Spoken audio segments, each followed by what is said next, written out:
everybody, and welcome to another show here with myself, Peter Driver from Piscari Fly. We're based here in Thomastown in County Kilkenny, Ireland, and we're looking forward to another night's live fly tie-in here on Saturday night. Bit of crack, as always, bit of fun.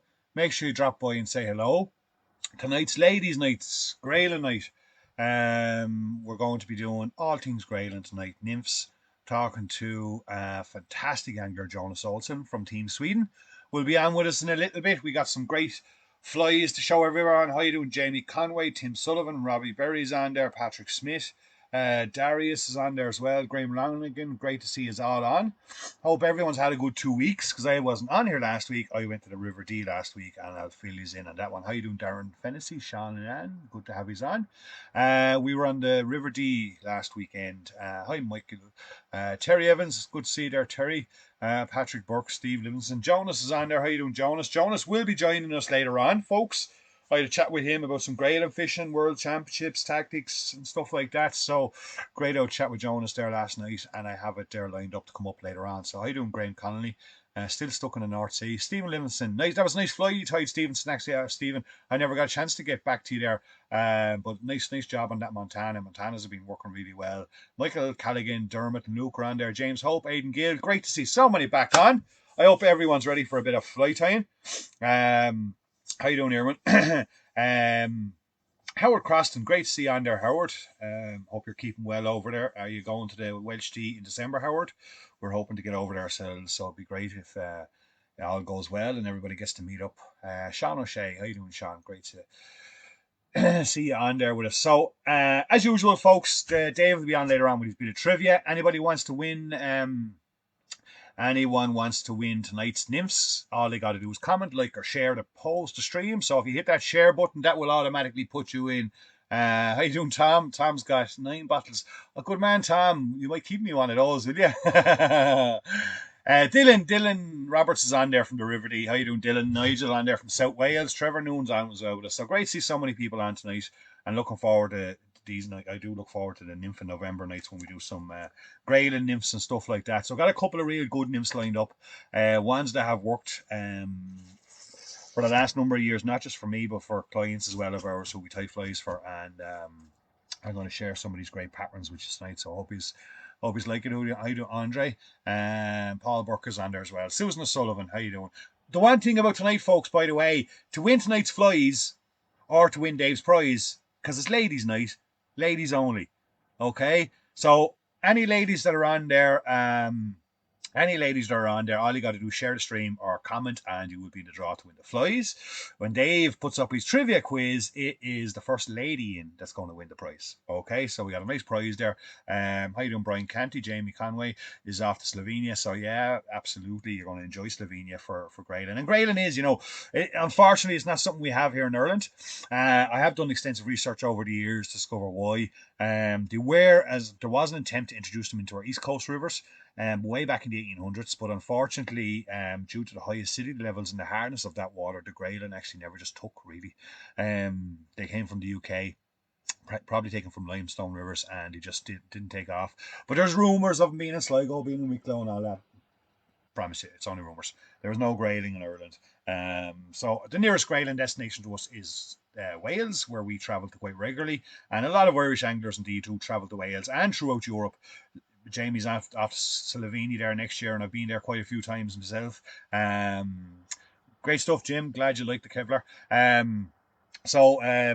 There is accessible Grayling fishing for us, not too far away. You got to fly. We normally fly via Manchester, drive down to the Welsh Dee. Of course, don't forget your national license and your permits. And it's a beautiful river to fish. And I find the Grayling very intriguing. I love to fish for them. And you're going to hear Jonas talk about that. We're going to chat a little bit about tactics and techniques as we go through the evening. But I want to get started into a little bit of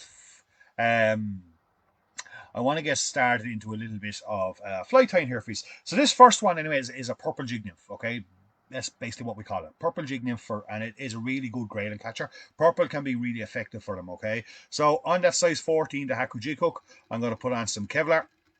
And I got a 3.5 mil silver slotted bead, and that's stuck on there with a bit of Zappa Gap to hold it in place for me. I got some Glow Bright number 15 here. Excuse me now, folks, if you hear me coughing or my voice sounds a little bit off tonight. I haven't been feeling the best the last few week or two, and kind of just got a dose and I just can't seem to shake it. Not COVID, being COVID tested now, but just can't seem to bloody shake it. So I'm going to double up, excuse me, I'm going to double up that Glow Bright and then fold it back on itself. So basically I've got 4 strands of that purple number 15 Glow Bright out the butt there. How you doing, Desmond? Good to have you on there with us. Good evening to yourself too, sir. Hope you're keeping well. Hope everybody's keeping well. Hope everyone has had a good 2 weeks. I brought up my Grayling box as well. I'm going to show you, this is a box I've been preparing there for the last couple of weeks for the Welsh D. Some of the patterns that I'm going to use. So what I'm going to show you is those patterns as we go through the night as well, to give you as much as I can for any of those guys out there or girls that like to go fish for Grayling. I'm going to add in a little bit of silverware rib here.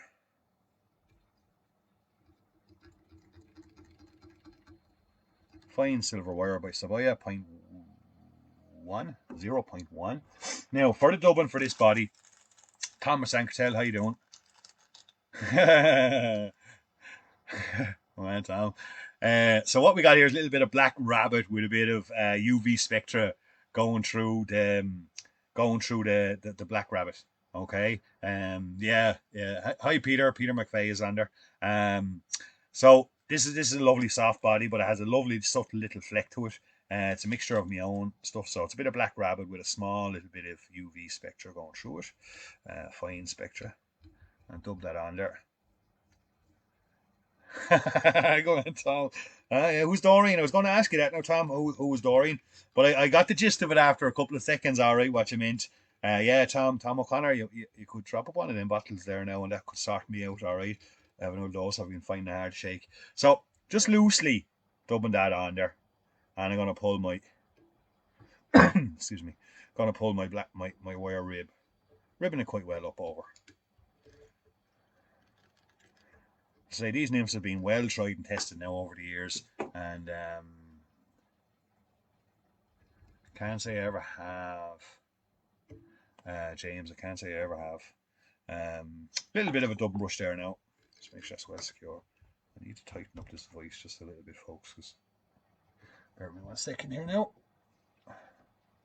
Yeah, exactly, Dylan. Yeah, got ahead a few. I tell you, the fishing on the Welsh D last weekend was pretty poor.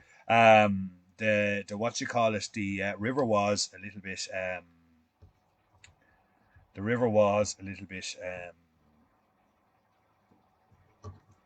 flooded. It was a bit heavy.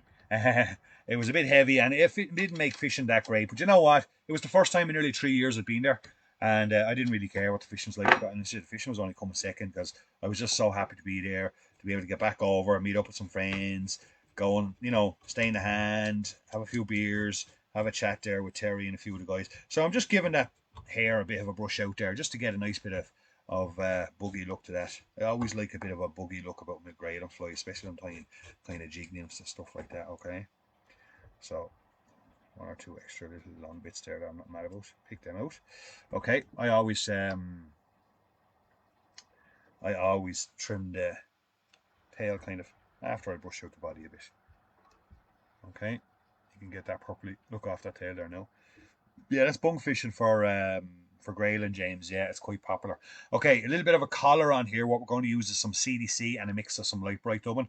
I got our handy little Hens clip tool here. And I got a couple of old bits of CDC there. When I say old, I've already used the tips of them for dry flies. So what I'm left with then is these longer butt parts. And I use those then for doing the collars and the cloaking of nymphs like this. Don't want that cloaking to be too heavy, so be choosy enough with the amount of CDC you put in.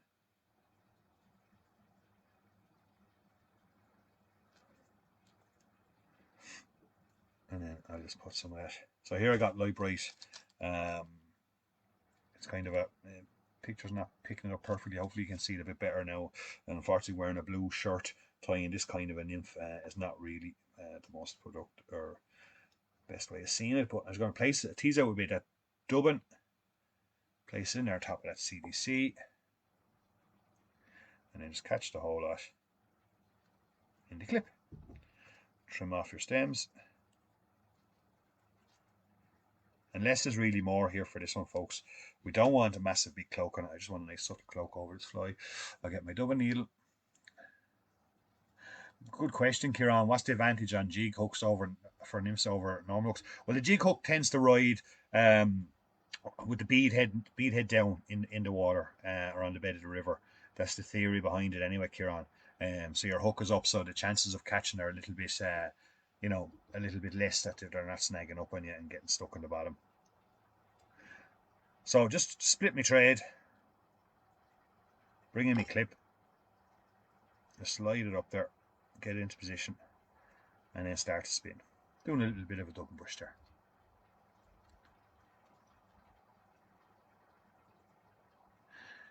Well, Ricky, it's a good question. So Grayling, they're predominantly winter feeders, so their metabolism slows down. And by the way, folks, I am certainly no expert in Grayling here.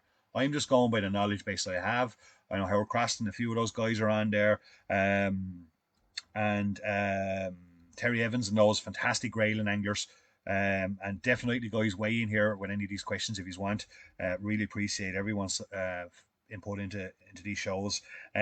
So Grayling's metabolism accelerates during the winter months, and it drops back during the summer months. So it's the opposite of trout. Grayling will feed midriff, surface, stuck to the bottom. When they're on the bottom, they're really on the bottom because they're bottom feeders. So you really are going to have to get down to them. So putting in a chunk of that there to be just at the head, like so. Go and whip, finish that one out. Remove that Kevlar. We're not finished just yet, folks. And now I'm going to brush all that out to get it all the cloak back over that fly.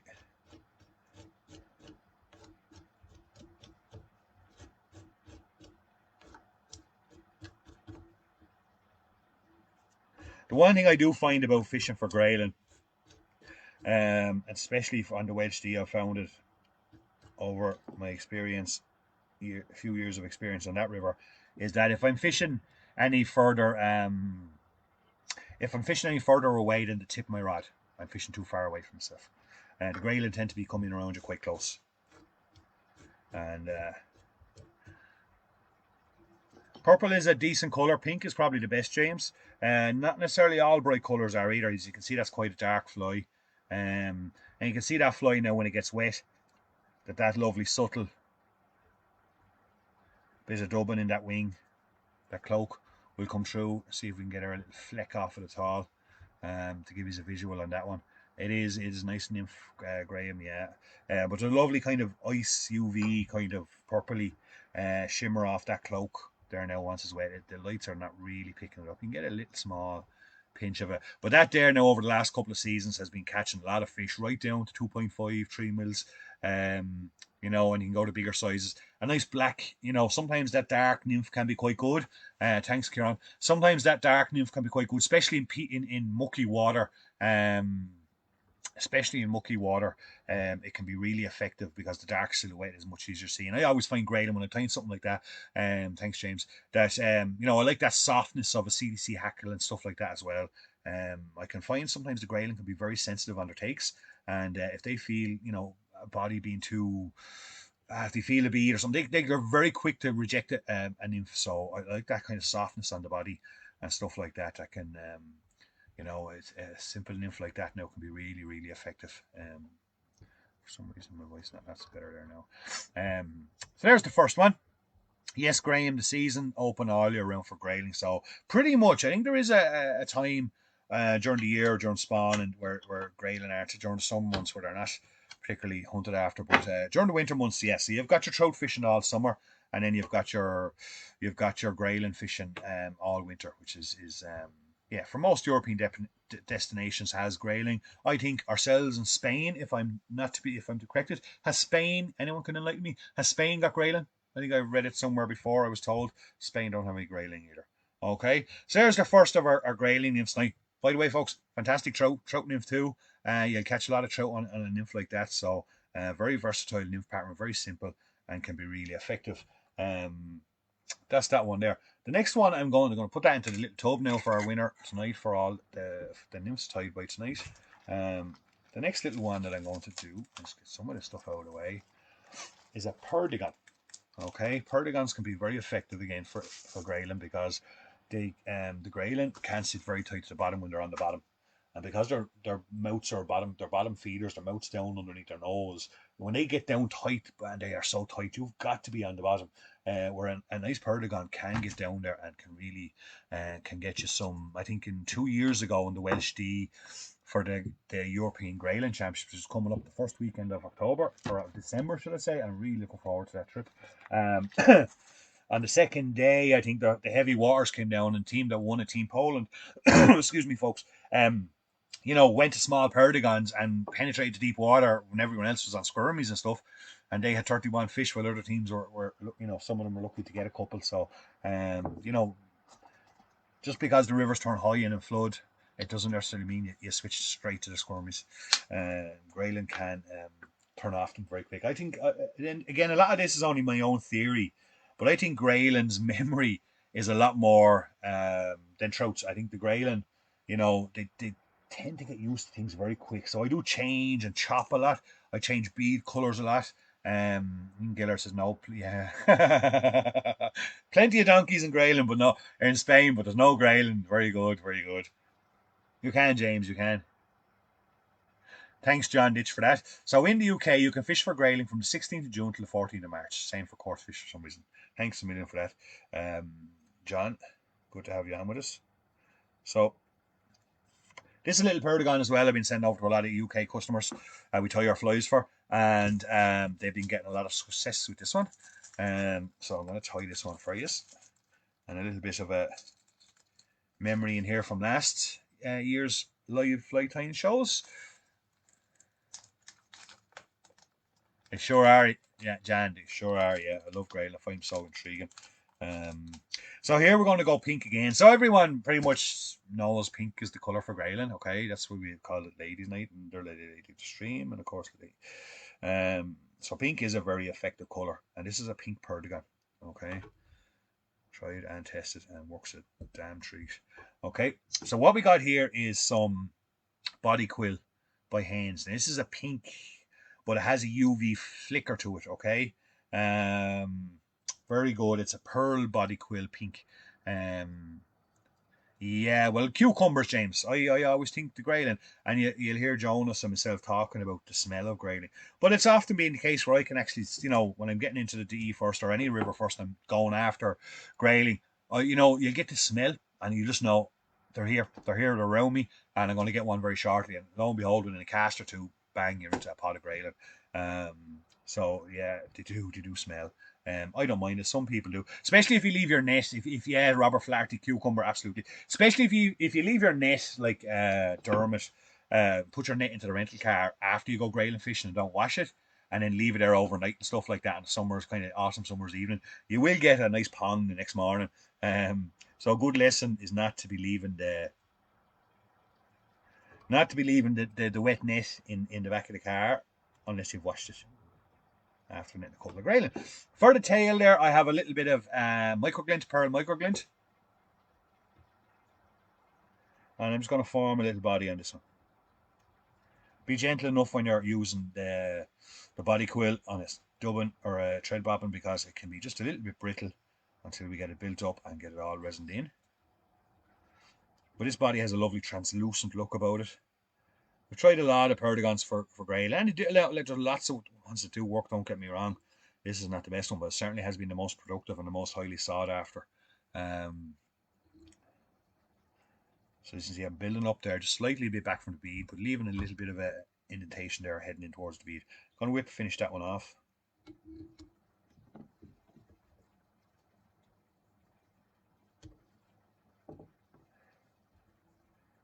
I'm just going to trim out that tail there now. So you have a little microglint tail on that. Then I take some white Tommy Fly UV Reflective, code 01. And I'm going to put a little white collar on that.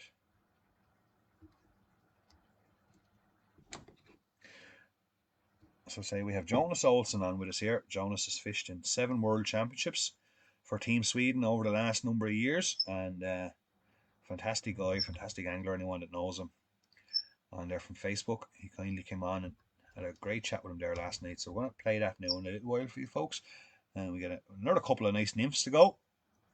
Kind of start of our nymph in November. So once we've built that up and we got a nice even taper on that fly, we're then going to trim away that.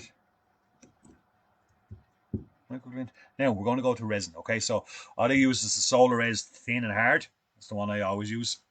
And I'm going to place a little bit of that into a little empty hook box. That's the way I always put on my resin. I find it, especially when I'm tying mass production, tying a lot of nymphs for a lot of people. You know, you got a lot of Perdigons too. I normally just squeeze a bit into that. Have it there. Use a small artist brush and work away as I need. Have it right in front of me. Put that bottle away. I find it the fastest and it's the best way to get the best results.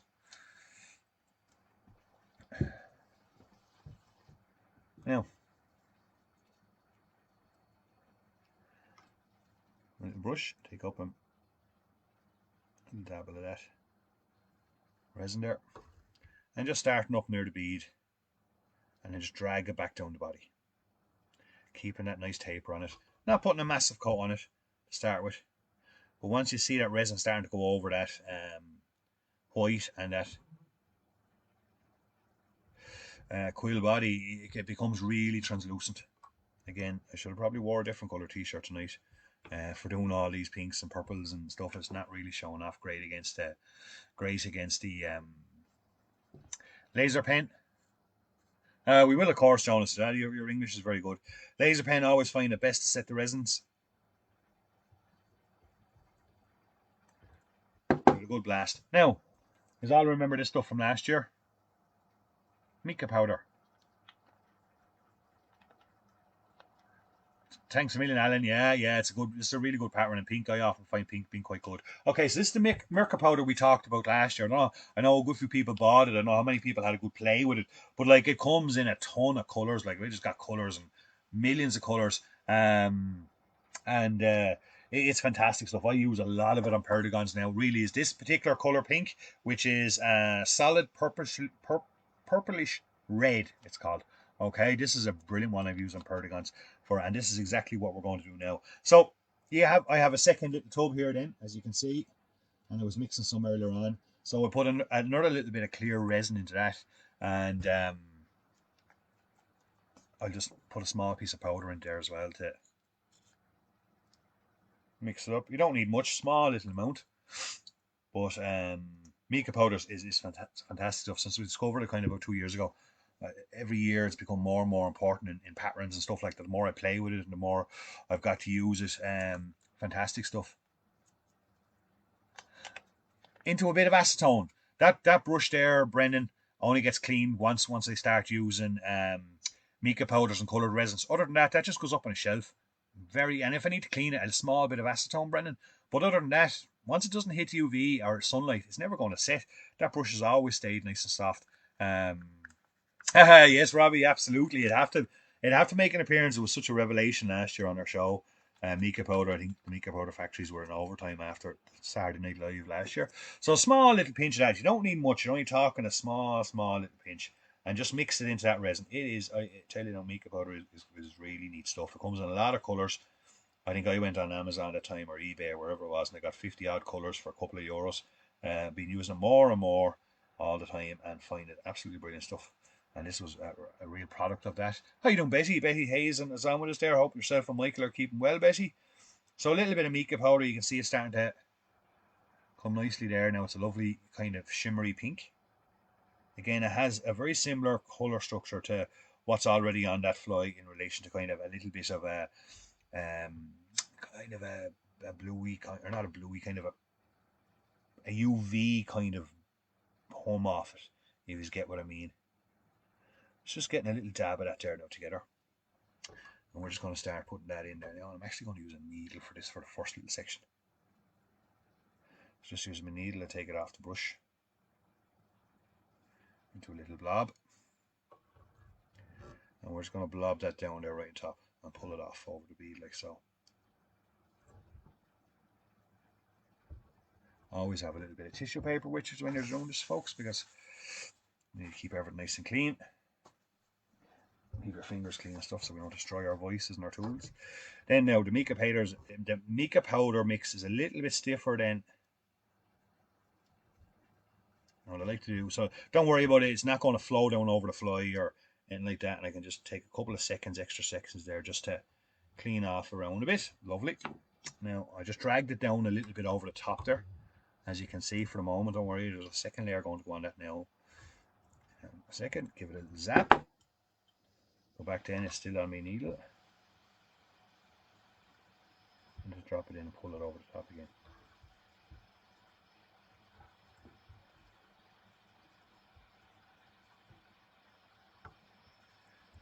A little bit of a hit till you get that nice intense pink on the back of that. Clean your brush there, a little bit of acetone. It does actually, Robbie. Yeah. How you doing, Lucas? Thanks, Ricky. Thanks, Elaine. Elaine Mona's on with us there. Hope you're keeping well. Well, Elaine. So yeah, the mica powder has a real nice metallic effect to it. Very well described, Robbie. Now I'm just going back to my clear resin again, and I'm going to give that whole nymph another little coat of clear. Again, not a big coat. It doesn't have to be a big, deep, heavy coat. But I just find it just ties that whole body and head and everything together. And make sure it's all well sealed.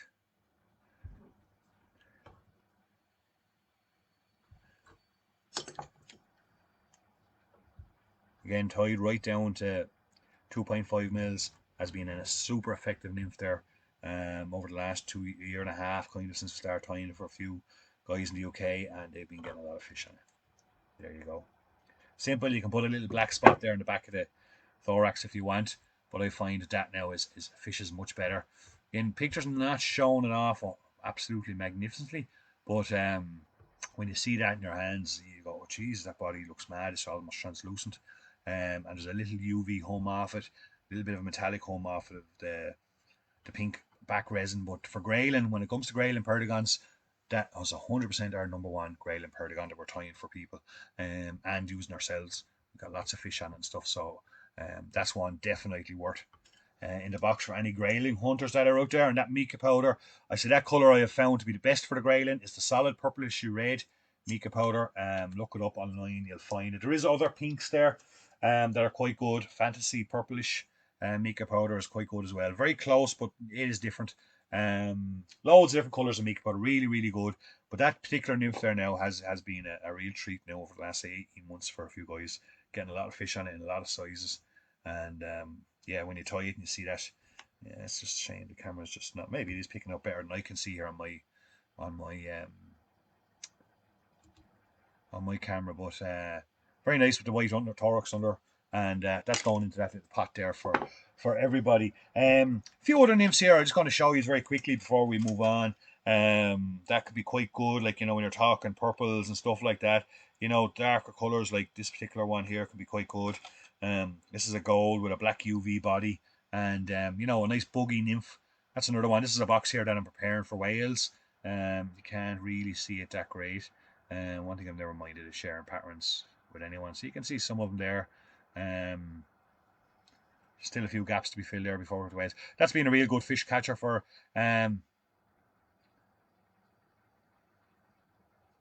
that should be that's a real good Grayling catch, that one there as well. We have things like what I call pink sark. I'm going to tell you pink sacrifice, even though I did one before. I have done one before, but in a previous show last year, I think it was. But I've been asked so many times, so I'm going to have to run. There's another really good one we've got a lot of success on. That little one there, you can see there's kind of a little blue ribbon and a red tail, bit of orange up around the hare's ear, grubby little flies as well. Very good. That's another purple. We're talking about purples and stuff like that. That's another really good one. That's kind of like a purple variation of a Grayling Slayer, which is a fantastic nymph as well. That's the Grayling Slayer there. That's the one we tie, the Grayling Slayer. Absolutely banger of a nymph. Definitely are one of our go-to nymphs, along with, of course, the curved caddis fly is a great fly for Grayling as well. That one is my number one. That's my favorite of all. That's just the one. Between that and the pink sarka. Or how you doing, Dennis? They always go up on the cast first when they get to a Grayling venue. Um, Very good. Of course, then you have all your shrimps and stuff like that on the other side of the box. You can see some of those shrimps and stuff like that. They can be really effective. Um, really effective again. A few gaps there, but that box will be nicely filled now in about 3 weeks' time. All getting ready for the Welsh tea. A couple of shrimp patterns and stuff like that. I won't get them tonight. We might do a shrimp night maybe later on. We're going to be here the whole way till March anyway, folks. So there's lots of nights to be filled up, and we'll cover an awful lot between now and March. I hope. Yeah, Mark Williams. I do, Mark. Hope you're keeping well. All secrets. No secrets here, Mark. No secrets. No secrets at all. But so yeah, we've lots of flight time to get through over the next couple of months, and hope you stick with us. We're very thankful for all your support and everyone that watches the show and your feedback, of course. Very important. We get your feedback, and if you can figure out ways that we can improve or make things better for you guys, well then by all means let us know. And we do appreciate all your support. Don't forget our website is www.scaryfly.com. No squirmies, Dylan. No squirmies. Squirmies. Yeah, look, I've got another box down there with a couple of squirmies in them. I tell you, I'd rather the more natural nymphs, and that's being totally honest. I fish squirmies. I get a couple of fish on them, but nowhere near as many as I would get on natural nymphs, Dylan. I love those hair buggy stuff, even in deep, heavy water. That's what I'll be on. When I was in the D last, I'm going to tell you the sarker for Nymphia. We're going to go to Jonas now in a minute, but I'll just tell you first. But when I was on the D the weekend there, it was the sarker nymph that caught me a few fish on the Saturday, not squirmies. So sometimes an over reliance on squirmies is not a good thing, especially when you see that coloured water, that heavy water, you automatically go squirmies, go squirmies. And I think I read someone there on Facebook recently during the week that was on the weekend as well, and they were fishing small pheasant tails, and we're going to tell you a cracking pheasant tail pattern now in a little while as well for Grayling. But they were getting they were catching more on small pheasant tails and stuff like that. Absolutely, Robert. They don't always work, but they were getting more fish on small pheasant tails and stuff like in the heavy water than they were on squirmies. So yes, squirmies are a must. You've got to have them with you. There's no question about it. You've got to have squirmies with you. But me personally, I don't put a whole. I certainly don't put all my eggs in the squirmy basket. For Grayling, I have lots of confidence in those nymphs that I've shown you, especially in the pink sarker that I'm going to tie for after Jonas. Yep. So that's my thoughts on it. So anyway, we're going to someone's crying on your comment there, Robert. So right, we're going to head over to meet the one and only Mr. Jonas Olsson from Sweden, an absolute gentleman and a fantastic angler. Has been around a bit now, and he's been on the Swedish team for the last 10 years or so. He's been to 7 World Championships, lots of experience there, and he agreed to come on and have a little chat with us here. And we're so appreciative to everybody that comes on here to have a chat with us on the show. It's fantastic. These guys, with this wealth of knowledge these guys have, and they come on here to have a bit of a chat, and it's a great we do really appreciate it here anyway, and I hope you all do too. So sit back now, folks. I hope everyone's having a good evening. Pour yourselves a cold one, or thanks Bernard, or stick on the kettle there, make a quick cup of tea, and enjoy Jonas. Thanks a million for that. John Ditch has just put up there, folks, a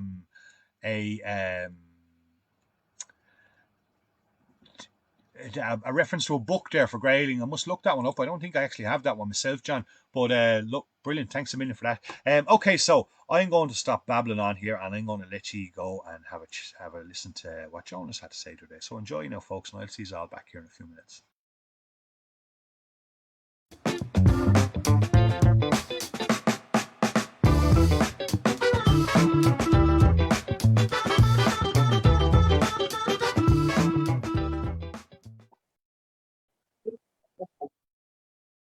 How you doing, folks, and welcome to another Tackle Talk. We have a real treat here with us tonight.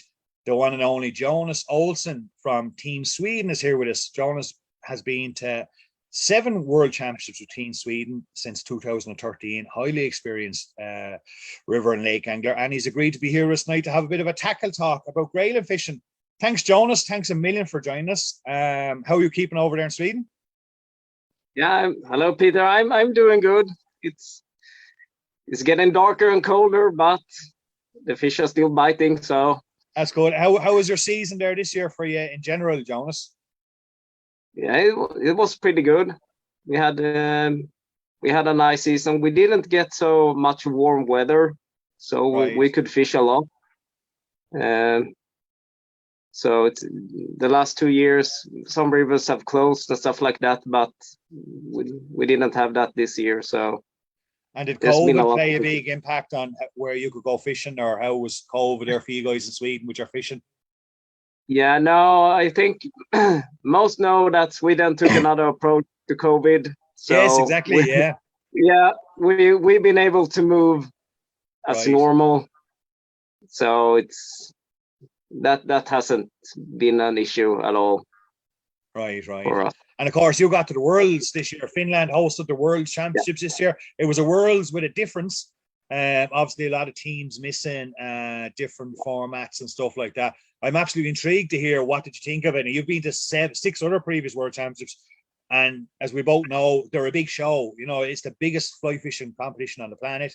Everyone wants to be there. That's a competition angler, and it's always a big show. You know, it's normally in around 10 days to 2 weeks. Most teams will be there, and there's lots going on and stuff like that. What did you think of this year World Championships in Finland? Was it completely alien, or was it good? yeah, it was different Right. because it was shorter than normal. We didn't have any official practice and stuff like that. It was the opening ceremony the first evening, and then it was first session the day after. Uh, so I missed quite a lot.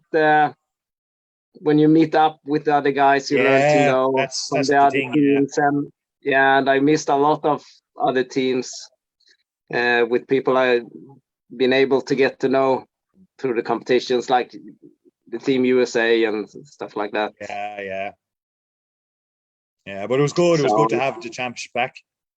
yeah, it was very good. It was we missed it, so it was Yeah, nice to go. yeah. It's a good event. It's a good event, and Yeah, it was mostly grayling there for it was all grayling. Actually, I think you were telling me. yeah, Uh, it was all grayling, and then there was the whitefish in the lake.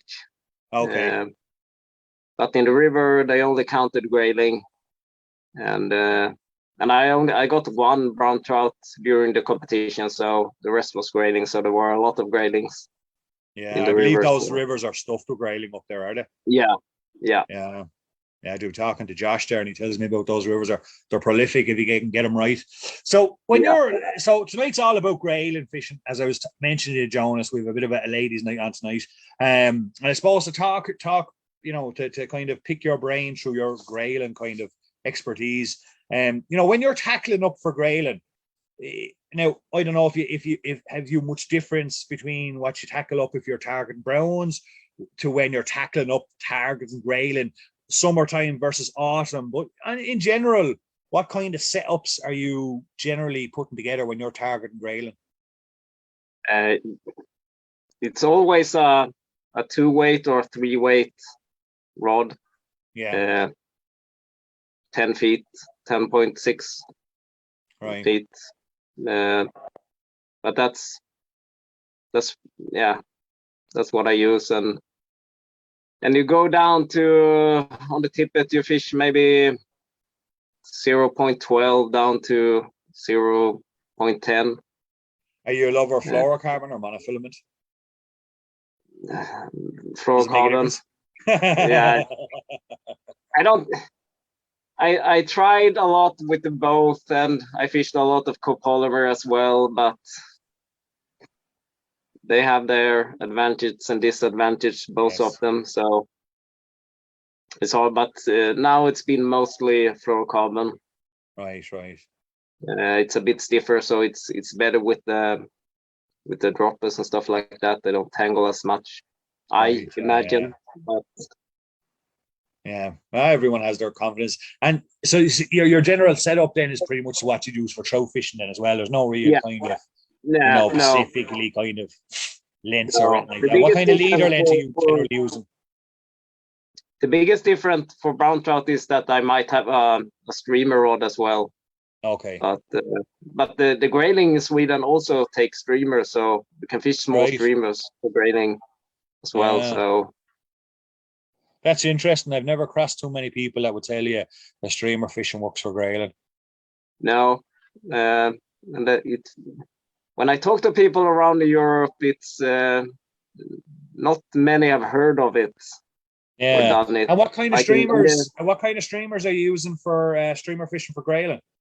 yeah, small woolly buggers, Right. size 10 and 12, stuff like that. And have you So practiced? Have you tried that in other countries as well, or is it just something that's I Swedish tried training? I tried it, but it never paid off really. Right. And I don't fish it a lot here in Sweden either. So, but it's still possible. Yeah, you So don't hear too many people doing that now at all. now, when we were in the Czech Republic, they were really surprised that we fished Grayling for streamer. They have never heard of it. No, So, no. Yeah, interesting. That's something now. All right, I'd like to see more over here, more about. And so when you're approaching Grayling, I have a little bit of experience with them.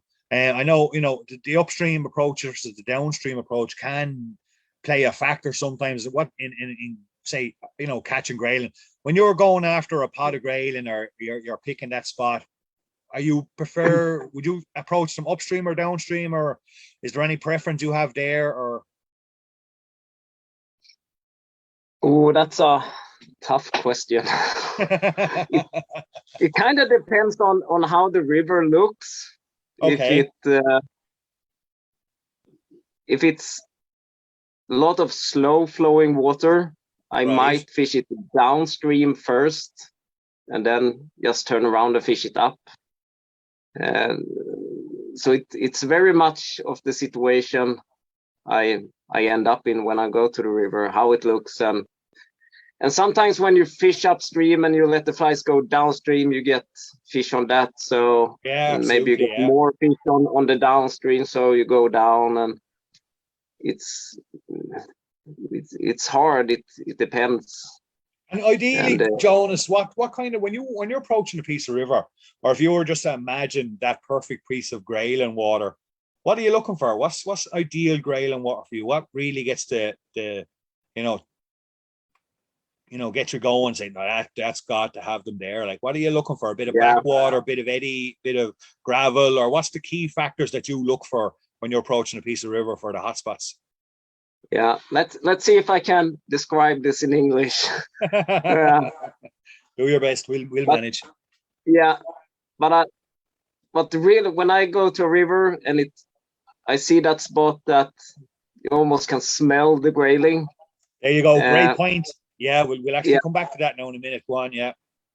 yeah. But it's like, yeah, you can see, when you read the water, you can see there are stones under. So you see Yes. those whirlpools that they make, and you also have this, like if there's a lot of stones under, so the water goes a bit like this. It's a bit movement. It's not flat, and you have these seam currents and stuff like that, all in one. Yes. Then it's perfect Grayling I know usually. exactly what you're looking for. Yeah. Yeah. Yeah. And just back to that point about smelling Grayling. So I had a guy rang me there a couple of weeks ago, and he was overfishing the Welsh Dee. And they got some Grayling and they put the net into the back of the car and never washed the net after him. And the rental car, you couldn't even sit in it the next day because the smell. And he was saying to me, is there something wrong with the fish that were over there? And I said, absolutely not. Grayling have a very strong scent off them, don't they? Now, to me, it smelled like cucumbers. And that's what I'd always, it has happened to me before where I actually nearly felt I can actually smell the Grayling before I start catching them when I know I'm in the right area. Yeah. Am I talking rubbish because there now, or you know what I'm talking about? Like you said, the smell don't go away, so you have it in the back of your head, so you know. Yes. So I think the senses make you smell them, but they smell a lot. And, they do, yeah. Yeah, I remember the first time we went fishing for Grayling, and it was the same. We just put the net in the car and we drove home. And then I said, what's the smell? Something has died in my car, but now you get used to the smell, so you don't bother as much. I don't mind the smell. when I'm out catching Yeah, grayling. no. I quite Every happily fish put up with has it. its own smell. I think brown trout smells the least. If Yes. you know that. Rainbow also has a very strange smell if you leave the net to dry. Yeah. And when you're out fishing your rivers, do some of the rivers I know in your Pacific region where you live, there's not many grayling there. It's more brown trout. But when you go after the graylings in the other rivers, do they have a mix of brown trout and grayling in them, Jonas? Do they? Yeah, always. And when you're targeting a river like that, when you're fishing a river like that, are you just going through the same kind of motions, going up through a stream, going down through a stream? If you catch a brown trout, you catch a brown trout. If you catch a grayling, you catch a grayling. Or is there little specific things you would do to target each species differently? You could do, but usually I just fish it because they are at the same spot. But the more pocket water there are, the more brown Right. trout there is. Okay. So. And would you find the grayling kind of show up a bit once you get into the river and start maybe, I've often noticed that they follow you upstream and things like that. That's why downstream nymphing or even swinging wets and stuff like that can be brilliant because where you're walking, you're wading upriver, there could be a whole line of grayling following you up along. Yeah. You can have 100 grayling by your feet. Wow. Eating the stuff you kick up. Yeah. So and if you find a good spot in the river that you catch one grayling, you can at least count on there's 50 more maybe there usually. Wow. Right. So if you find a good spot, you can stay there a long time because there's and the more movement fish. you do in there, then obviously the more activity, because you can wake grayling up, you can get them going. Yeah. You're just wading up the river, can't you? Yeah. You can get them going. And they can also they have this strange habit of just switching off suddenly. So you can stand there and catch grayling, and then all of a sudden there's nothing anywhere, and then you move up and down, you don't catch anything, and then you end up in the same spot, and then they are biting again. So. And why do you think that is, or is there some? We don't know. It just happens. Right. And I've been through it a lot on competitions here in Sweden as well. You catch a lot of grayling and you feel, now I'm on it and stuff like that, and then it just switches off, and nothing happens. Mad, isn't it? And then the comp fisherman in you starts to doubt everything. Yeah, exactly. Yeah. You start changing flies. But then they switch on again. So it's usually maybe for 20 minutes or something, but it's a long time.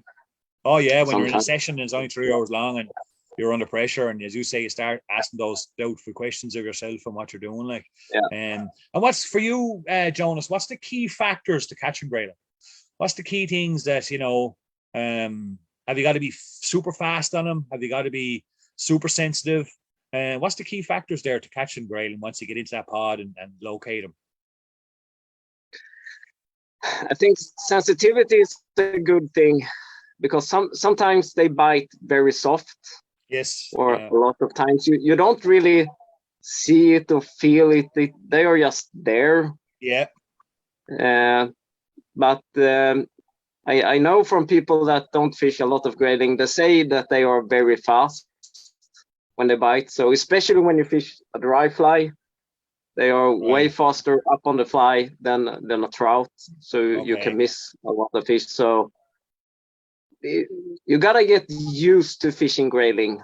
So I understand what you're saying. Yeah, especially from someone that fishes a lot of trout and then they try to go for grayling. There is a difference there, isn't there, between trout and grayling, when you're fishing for them, targeting them, and trying to catch them. And I know me personally, I love grub hooks for grayling. I have a real confidence thing in grub hooks. Have you a particular style of hook, jig hook, grub hook, or does it matter? Or? No, I fish 99% jig hook, and it's usually a Hanak or Fulling Mill, Hiku, something like that. But sometimes if I make them really small, like 18s and stuff like that, I go on a normal, like a wet fly hook and stuff like that. But okay, right. but usually 2 or 3 jig hooks. Yeah.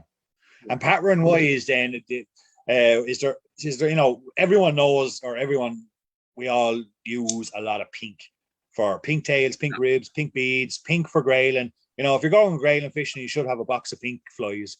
What's your thoughts on the color pink, or, what's your kind of favorite style of fly for your graylings when you're going after them? Pink or how important is pink? Good. Yeah, pink is usually good. But sometimes they seen a lot of pink, so the more natural stuff can be good, and the silver beads. The Graylings in Sweden has this stuff for this thing for purple. So right. Purple can beat pink any day almost. So right. But so when I go out, I have to try some flies and see if maybe it's pink this day, or is it purple, or is it the naturals? So but pink is good, and I don't want to be without any pink flies. And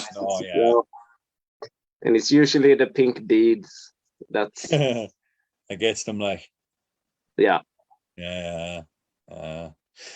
And what's the fishing like there in Sweden, I suppose, in general, for anyone that hasn't? I was lucky enough to be in Lapland for the World Championships back in, God, it's a good few years ago now, 2001, I think it was it at Lapland 2001, up on the Vindelaven River, was it, I think? The Vindelaven was the name of the river. Yeah, we fished the Vindelaven, was one of the rivers.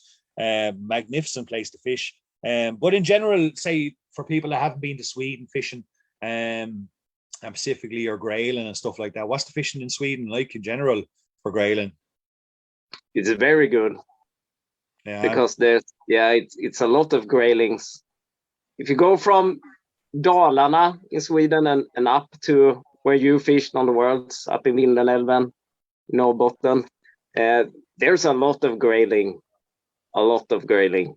Right. So it's very easy to find the grayling. It's not very hard. If you go up north and there's a river, there's grayling in them. So more than likely a lot of grayling there. Yeah. And there are big rivers up there. They're fast rivers. Yeah. I remember the Vindelaven was massive. My God. That's one of the bigger ones, and that has salmon as well, I think. That's right. Yeah. Good stuff. And so next year, what's on now that COVID is kind of hopefully slipping away from the rest of the world as well? What's on your plans now for the winter time? Will you go chasing grayling during the winter? And what's on your plans for next year? World Championships next year again? No, I won't be fishing the Worlds. We will fish the Europeans in Norway. Okay. And we won't send a team to the Worlds next year. We will Where's focus on Norway. Next year? Spain. All right. Okay. And the Europeans are in Norway, and it's going to be grayling again. So right.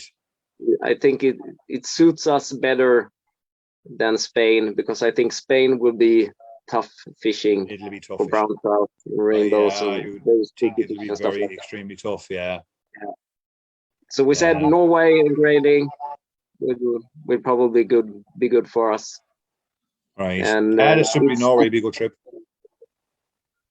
Sorry? And Norway will be a good trip for you guys. Will Norway be very similar? Norway, do you think, be very similar to what you're already fishing? Yeah, it will be very similar. But the ones of you that watched the Fly Fish Live with me and Graham, it's very close to where we fished, from there into the area in Norway where the competition is going to be. So okay, right. It's very similar, but it's going to also be clear water and stuff like that in one river, I think. So but the fish will behave pretty much the same. Right. And there's a question just when you mentioned about clear water. This time of the year, fishing in winter, autumn, winter, you get a lot of leaves and you get a lot of color coming into the water. How much does that affect the grayling's behavior? do you think, Jonas, when you're approaching, you're going fishing for grayling? Does it turn them off a bit, do you think? Not necessarily, because it brings a lot of food, Right. bugs and stuff that follow the leaves into the water. The biggest difference is that the grayling move down to slower and calmer water in the winter. Okay. Yeah. Here, then they like the more fast stuff in the summer. Yeah. So I think, but they aren't that picky. No. It's no. Yeah. And would you switch to kind of like some squirmies and bigger bugs and stuff like that once you get into the winter months? Or do Yeah, you still probably. stick to your small stuff? No, you can always put a squirmy on or another worm fly. Just maybe just as a search fly, so you know Okay. where they are, and then you can change Yeah. again. But the squirmy is always a squirmy. So Yeah. True. Yeah. It'll always catch a fish. Yeah. yeah. Yeah. That's fantastic. Well, just before we let you go, Jonas, what we ask everybody else to come down with us, top tips. You know, what sort of top tips, 3 top tips would you have for any anglers out there that are going after a few grayling? What's kind of the do's and don'ts or top tips would you have? A bit of advice there for anyone that's heading. Oh, fish pink beads. Yeah, absolutely. Yeah, perfect. Yeah. Yeah. And don't be afraid to fish heavy beaded fly, like Okay. 4 meals, and even if it's allowed, even go up bigger, because grayling like to stand on the bottom. So you must be down at there. least You must be on the bottom. here you sometimes you have to search very deep for them. Right. And then and just have fun. Have fun. Or, absolutely. Yeah. That's. Yeah, but no, the big beads is important. We noticed that when we were fishing the Welsh Dee last weekend as well. You know, if you weren't getting them down, like if you were getting them within a couple of inches of the bottom, still wasn't good enough. Because the grayling is a bottom feeder, they can stick right to that bottom of that bed of the river and feed quite happily there. Like, yeah. So if you don't get to depth on them, you're not going to get as many fish as you think you might. As you think you should be getting there. Yeah. Well, look, that's fantastic. Thanks a million for joining us, Jonas, and thanks for having a chat with us. We really appreciate it. And sure, enjoy the rest of your evening. And we'll go back upstairs now, folks, and tell you another few grayling interviews. So thanks a million, Jonas, and the best of luck with your next year and the season ahead of you. And we'll keep an eye out for you on social media. Thanks, Jonas. Thank you.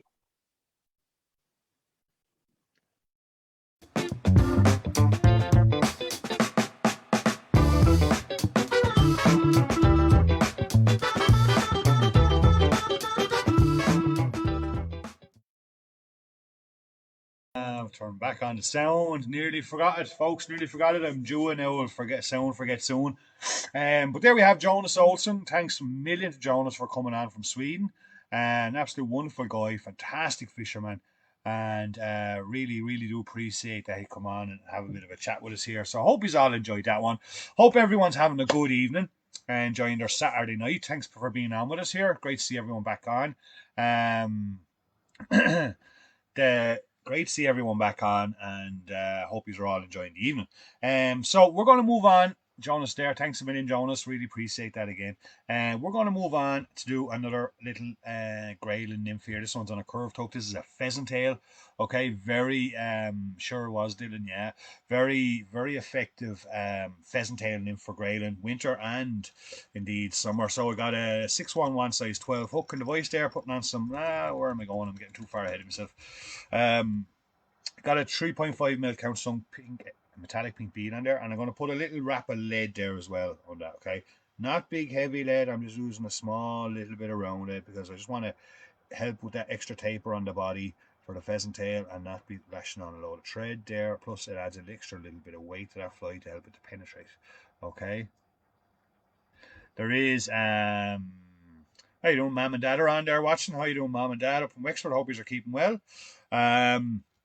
So yes, James, there is Leinster Junior Championships, National Championships. There's also World Junior Championships, none of which have been running for the last number of years due to COVID and stuff, but hopefully we'll see a return for a lot of those competitions next year. So once I put on a little bit of lead, I lash on a bit of Kevlar over there to make sure it's well secured in. It just gets that nice David O'Donovan's on there, folks. All the ladies be ready. There's a question coming up.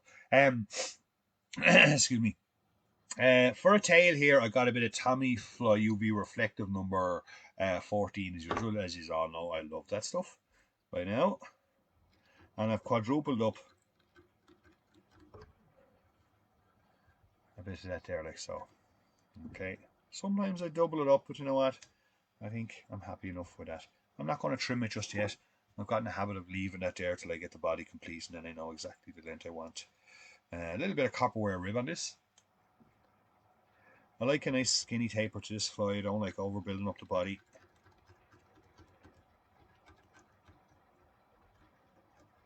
Really good. I've got lots of fish on this one. No, not a hope. I wouldn't have a clue, James. Not right now. We'll have some idea if they're even going to go ahead. Probably February or March. That's the only one we'll know to go ahead. So a little bit of cock pheasant, natural cock pheasant tail feather in there. Bring up thread. Not sure if this will be long enough to complete the entire body, but we'll see how we go. And just start wrapping up the body. Try and get those tail feathers not to bunch up and go flat, so you're not getting a big chunky pheasant tail body. And if they're not long enough to go up the whole way, which they might just make it, we can always add in a new piece there. That's okay, I'll get away with that. Whip them off. Take your copper rib and rib up that body. So as I say, when I'm fishing for grayling, I like to keep the nymphs as close to me as possible. From my experience, for what it is,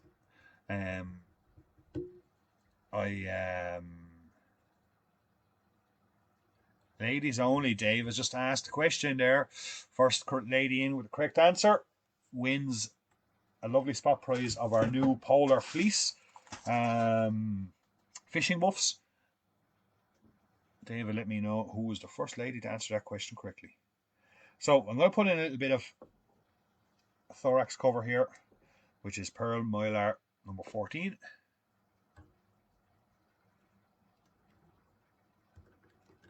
And just attach that in there. Leave it over the back. And I got a little bit of a double mix here. This is a mix between hair, natural hair. There's some UV ice in there. There's a little bit of spectra, different color spectras in there. Just a little random mix of stuff. Thanks for that, Dennis. But just a little random mix of stuff there that I use for this. It's got a little bit of everything. It's going to be very similar to what I'm using for the Sarka, the pink Sarka now in a few minutes. And I'm going to put on a doubling of that. Too much on there now. I'll go a bit less to start with.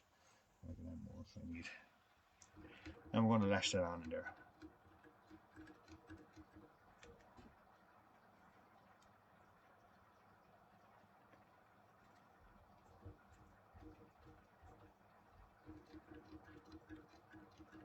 Of course, we're in the preparation stage of getting ready for the Welsh Day. Going to catch that for the Hannick Grayling Festival is on this year. Thanks God it's back on. So looking forward to that. It's a great weekend. Great bunch of guys over there.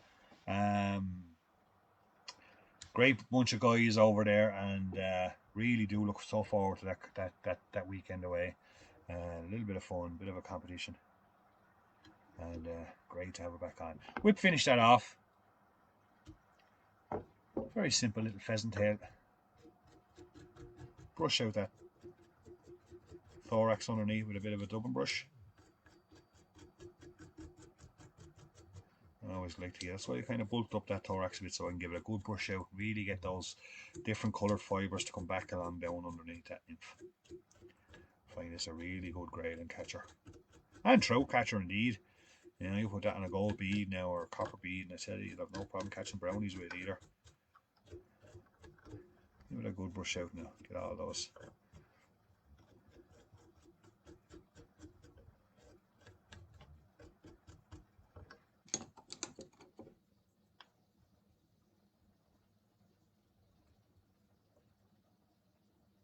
Then just going to trim off that little tag. Of course, a red tag is always a good Grayling nymph too. Trim off that one. I'm going to take back up me man, Jim Myler. Going to take back up my Tommy Fly and put a little collar in there as well. And normally I'd have me lacquer here, and I actually forgot the little tub of Tommy Fly lacquer. I'd normally put a little rub of lacquer on that thread and then whip finish to seal it off. I have some Zap-A-Gap there, but it tends to stick very quickly on that, and it doesn't allow that Tommy Fly to really whip properly, so I don't use that, but I can add a bit to it afterwards. And there it is. Simple little nymph, very effective for the Grayling. Really is a super nymph for the Grayling, and one well worth having a box. I say again, for the trout, very effective too. But really, I've got a lot of fish on that one over the years. That'd be one for you, Jamie Conway, now for Slovenia. That's really has done very well in Slovenia. Not just for the Grayling, but also for the rainbows and the rivers and some of the browns. Really nice pattern, very simple, but super effective. Right, we're going to move on to our last fly tonight, folks. That's going into the tub there. Thank you, Kieran. Excuse me. I hope everyone's enjoying the evening and having a nice relaxing Saturday night. We're going to be live here for the next couple of Saturday nights, don't forget. Right up until Christmas. We might actually miss the one of the weekend. I just found it, the head lacquer, actually. I'll be using it for this fly in a minute. But will we be live in the Hannock Hotel in thanks Bernard, thanks Graham, thanks Ricky, and Dennis. Will we be live? I'm debating whether I'll bring the laptop with me and maybe do a live show from Wales. Debating whether we should. So we'll see how it goes. Depends how busy we are. We might do something. It might be nice to maybe sit down and have a short little. It might be nice to sit down and have a short little chat with some of the anglers. Maybe if a couple of lads would agree to come on and see how things are going and talk fishing at the Hannock Grayling Festival. So we'll see how it goes. We'll see. But we're going to be live right up here till March. Pretty much the whole way through Christmas. We'll have a Christmas special. At some stage, and that'll be a lot of fun. So we'll be asking people to send in some videos and things like that. We'll let you know those dates in a little while. So there I got a size 12. Shouldn't really be a size 12. Looking at it now, possibly should be a 12 is a bit too big, you know, and I'm going to change that. Sometimes it's just you're better off because straight away looking at it, 12 wasn't the hook there for that.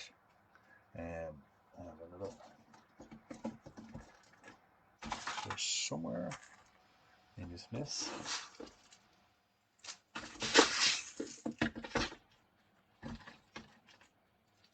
Here we go. We'll go with a 14. Jig 14 will look far better on this. Right on Jig 12. I'm not in the sharpest frame of mind lately, so I've got a bit of a dose on me for the last 2 weeks or so, and I can't seem to shake it. Say it's not COVID, been COVID tested and everything. It's just something I'm going to have to go through, but it's been bloody annoying. But you know, when your head's that bit groggy and you can't really just get things right. I'm having a whole 2 week episode there. So I got a little bit of so it's a metallic pink, low bright number 5 here going in as a tag. And bring it back up around the bend hook. Always never cut off that piece yet. Thanks, Kieran. Really appreciate it. We do appreciate the feedback here, especially when people are getting something out of live shows. They do take a bit of putting together, and we do love doing them. They're a bit of crack, and you know, I love sharing the information, the bit of information I have, and then you know I do learn a lot from these shows as well because there's lots of guys on there that are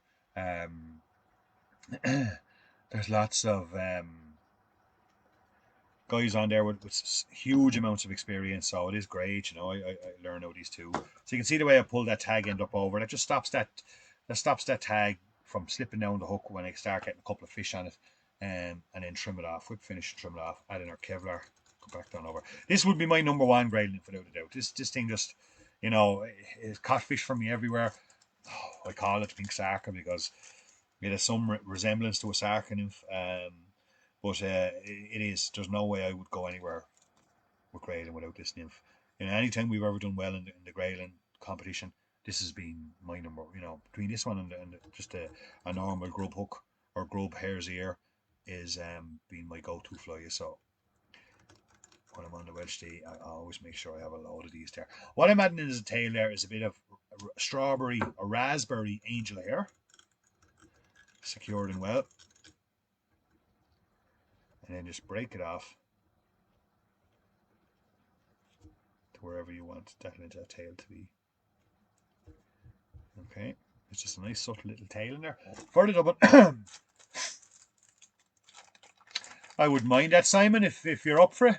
Anybody that's going to be in the Hand Hotel the weekend of the first weekend of December and is up for a bit of a chat on a Saturday night, I'll bring the laptop and the camera and we'll set it up, and we can sit down and have a bit of a chat and a live stream and share our love for the Hand Hotel and that great competition that the guys run over there on the Welsh D.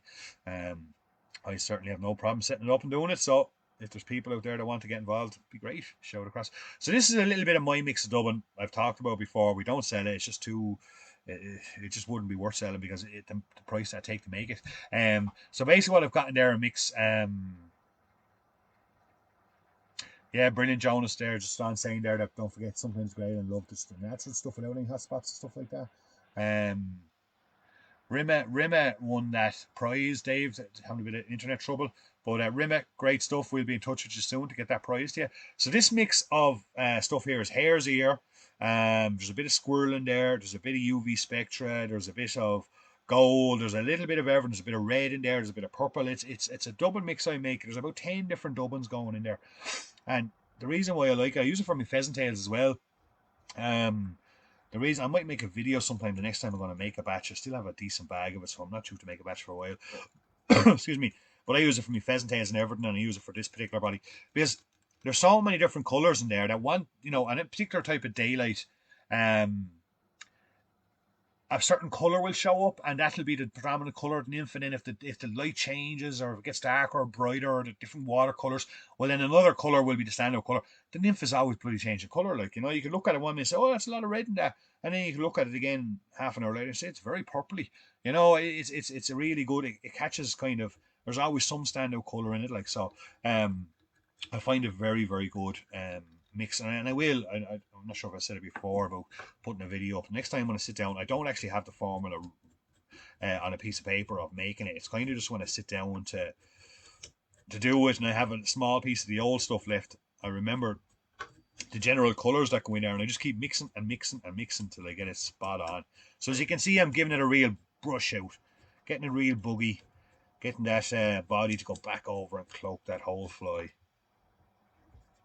I need a longer bits there, tease them out. And I guess it's that real boogie look that gives it that, where I kind of got that whole, called it the pink sarka. Plus we're going to use a little bit of white rabbit here for the thorax. So it's a mix of white rabbit with some hen spectra 91. If anybody's looking for any of those Dublins or anything like that, we got lots of them. We got the full hens range in store. Lots of Dublins on our website and different bits and bobs. So if you're looking for any flight time gear or anything like that, please do feel free to give a shout. Or if you've got questions, we're always open here. The phone is always on. And we're more than happy if someone's got a question or unsure about a product or something that they want to buy. And rather than wasting the money, give us a ring. We'll be straight up and give you the lowdown and everything we have and what's the best options for you. So please feel free if you're ever looking for information or advice on any gear. Well then give us a shout. Loosely dub on the white, and then I like to run the thread through it a little bit just to trap it down. So when I brush it out, it doesn't completely overpower that nymph. Now you can see where it gets it. Look, anyone that knows the sarka nymph, and you can see why that fly is getting that name now. Trim away our bishop. Still a little bit left there, but you know what? It'll get lost up in this now and again. Another little bit of a brush. Just to get that white out.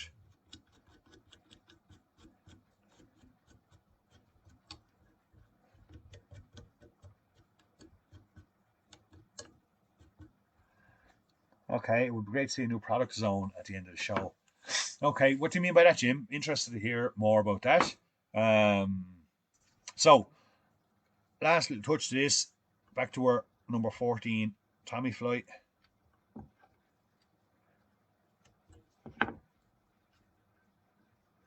And then we will put in now. I did bring the thanks, Dennis. Yeah, it'd be great to have you down anyway. You're more than welcome. We're always open here, folks. We have a little nice little shop here. Stuffed with thanks, Betty. Stuffed with lots of tricky little bits of fly tying gear and fishing gear, of course. And we always have the kettle on and love people calling for a chat. So you can see, put a little bit of Tommy Fly lacquer on there. And then I would finish that in. That's not going anywhere. Thanks, Graham. And there we have it. That's my number one Grayling bug. It's called, I kind of, the pink sarca, taken after the famous Italian sarca nymph. Been fishing it now for a good few years over in the Welsh Sea. All right, Jim, I get you. Yeah. I get you now. Your new fly tying materials are tackle. Excuse me. That could be absolutely, Jim. I can certainly include that and appreciate that. A bit of feedback there, and yeah, certainly could include something like that. I suppose in a way, Jim, I've never really wanted to make this a whole complete product pushing exercise here about these shows and stuff like that. So I try to be as as open and honest as possible with the materials and stuff I use. If I don't sell them, well then I give recommendations of where to get them or whatever. Thanks, James. But no, I think I know what line you're going on. And it certainly, it could be a good addition, all right, to the show. Something we look at now for the future shows, maybe. And we can pop down to the shop and have a little look at something new or tricky that's out there and give a bit of an explanation about where its advantages and stuff are. I know it is, Kieran. I use tons of Tommy Fly.